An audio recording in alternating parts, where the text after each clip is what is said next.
Je pense que la clé, c'est les infrastructures. On parle traitement des data, on parle de tout ça, mais si on est, les data ne peuvent pas communiquer. Aujourd'hui, les médecins s'envoient des images parfois par mail. Oui. Bon, on est confronté à ça. Et là, en l'occurrence, il y a une vraie question, c'est quel prestataire ils utilisent pour leur mail et est-ce qu'ils ont payé pour que les données soient pas utilisées pour autre chose. Donc la vraie question, c'est s'il n'y a pas les infrastructures comme là la télémédecine nous provoque, ou comme nous on essaie de se dire demain, pour amener la valeur, il faut comprendre le besoin clinique, travailler avec les médecins pour justement des données de qualité pour que nous, acteurs on va dire, de technologie, puissent amener la réponse à la question. Nous, là, on l'a fait typiquement sur des problématiques cardiaques, sur la mesure de la fraction d'éjection. En gros, entre la diastole et la systole, quels sont les deux volumes et donc quel est le sang qui part dans le système sanguin. Très simple, vous avez plein de ronds à faire sur des images. C'est très chronophage et on se retrouve avec plein de radiologues cardiaques qui passent leur temps à faire des petits ronds. Typiquement, là, l'intelligence artificielle en assez peu de temps, avec assez peu de bonnes data, on a pu le faire automatiquement, pré-processer, ils ouvrent le cas, ils ont la fraction d'éjection. C'est tout bête, c'est une application concrète de l'intelligence artificielle, ça fait pas tant peur que ça, parce que ça fait juste gagner peut-être 7-8 minutes à un praticien qui va faire 5-6 cœurs dans l'après-midi.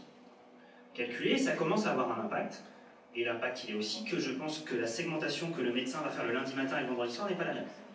La segmentation que la machine fera, elle est la même. Et c'est pas parce que la machine l'a fait qu'il ne peut pas la corriger.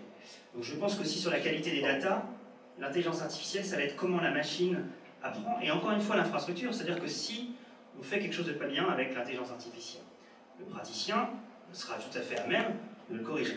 La vraie question, c'est cette correction, comment on la prend en compte dans le modèle et comment on continue à faire apprendre à l'intelligence.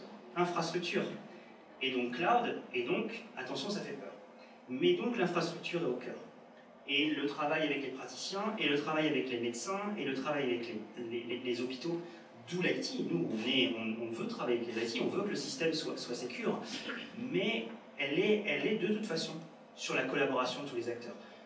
Des pourvoyeurs de technologie qui arrivent, et c'est ce qu'a fait Watson il y a quelques années, IBM, en disant « Donnez-nous vos data, on va vous donner des solutions », ils n'ont rien eu parce qu'ils n'ont pas compris comment les gens fonctionnaient.